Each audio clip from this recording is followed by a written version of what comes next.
तीन बातें मैं आपके सामने रखूंगी। पहली ये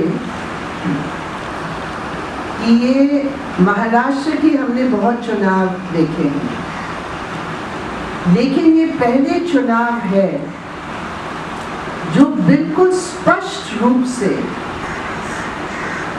ये चार दल जो दावेदार हैं महाराष्ट्र की सत्ता की, ये बिल्कुल स्पष्ट है ये चोर चोर मौसेरे भाई का अगर कहीं भी नारा लागू होता है वो इन पर लागू होता है, क्योंकि वो भाई है नीतियों में, बिल्कुल स्पष्ट है।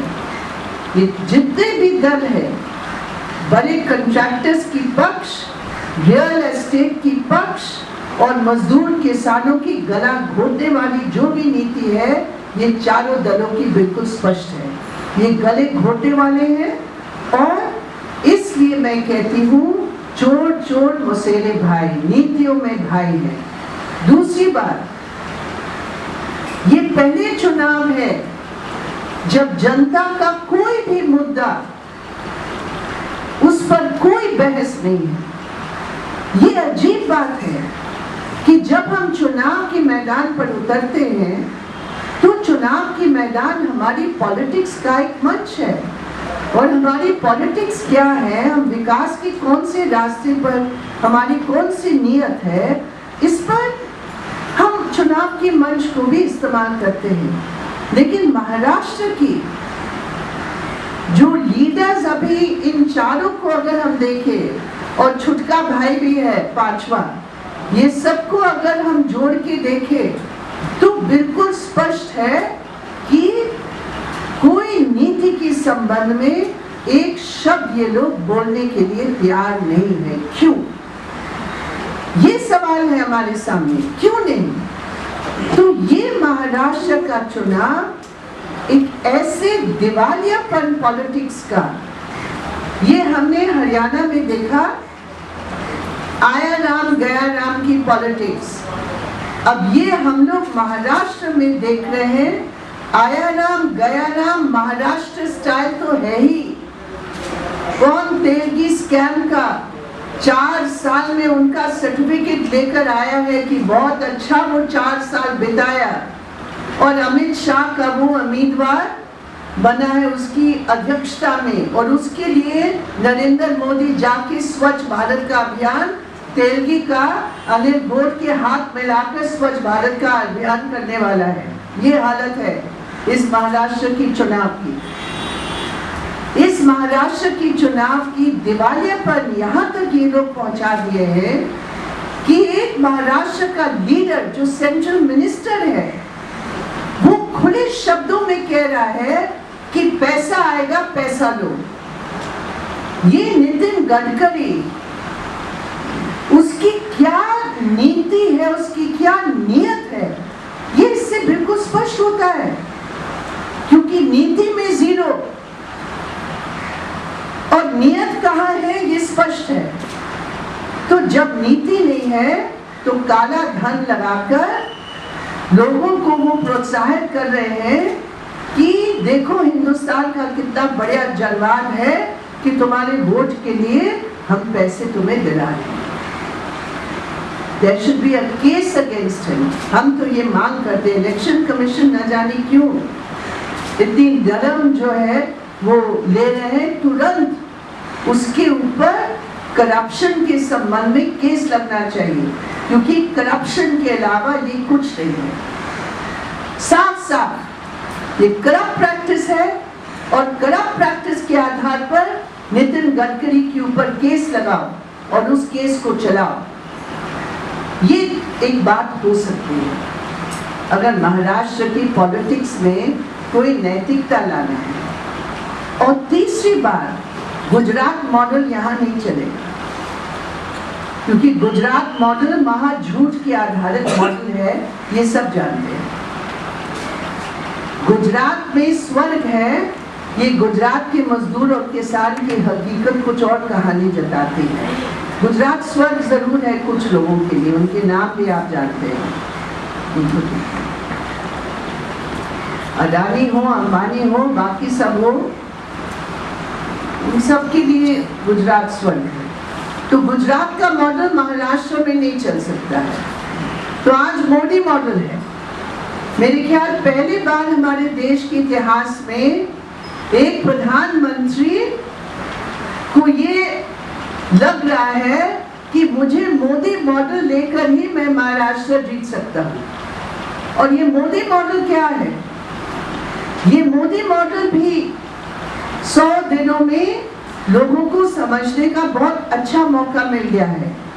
मोदी जी कहते हैं, अरे कांग्रेस 60 साल इन्होंने सरकार चलाए और 60 दिन में मेरे से हिसाब मांग रहे।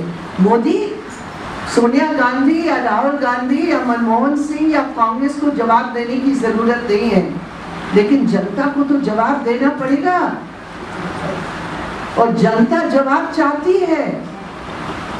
100 दिन में मोदी मॉडल क्या है?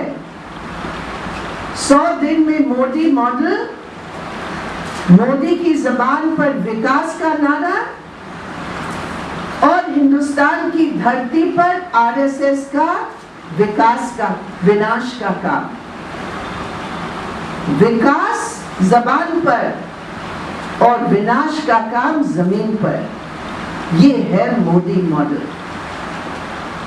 और उस मोदी मॉडल अगर महाराष्ट्र में अगर ये लागू करने का प्रयास करेंगे तो महाराष्ट्र के लिए बहुत जबरदस्त खतरा है। मोदी मॉडल का ये भी स्लोगन है, मेक इन इंडिया, इंडिया में बनाओ। अब मेक इन इंडिया स्लोगन तो उसमें तो कोई राज किसी का हो नहीं सकता है, लेकिन मेक इन इंडिया का जो शर्त है जो मोदी ने लगाया, मेक इन इंडिया, क्योंकि मेड इन इंडिया जो मजदूर है, मेड इन इंडिया जो किसान है, मेड इन इंडिया जो आदिवासी है, उन सब के अधिकारों पर बुलडोजर हम चलाने वाले हैं। और इसलिए जब तुम आओगे यहाँ तुम्हें गुलाम मिलेंगे, न्यूनतम वेतन खत्म, आदिवासी का कंसेंट जमीन के लिए जमीन अधिग्रहण कानून में खत्म, नरेगा में खत्म, नितिन गडकरी की जबरदस्त नेतृत्व में उनका कंट्रीब्यूशन क्या है? जबरदस्त कंट्रीब्यूशन है। बड़े कंट्रैक्टर्स को नरेगा में लाओ, उनको खाओ पिलाओ, मोटा बनाओ और नरेगा के मजदूर जाए भागने, ये है हकीकत।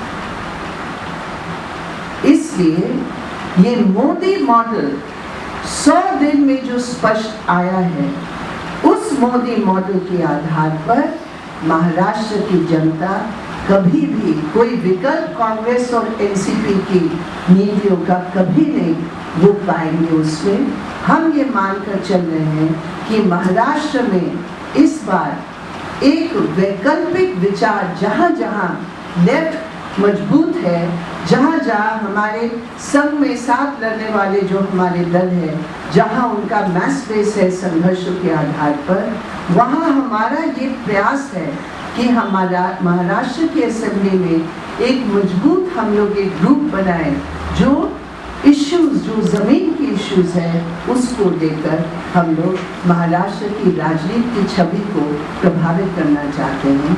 ये आपके सामने कुछ बातें मैं रखना चाह रही थी। लास्ट में मैं ये कहूँगी कि हमारी पार्टी ने ये खंडन किया है जो सीज फायर की वायलेशंस पाकिस्तान ने किया है, और उस सीज फायर की वायलेशन से मुख्यतः दोनों देशों की सिविलियंस को बहुत बुरी तरह प्रभावित हुए।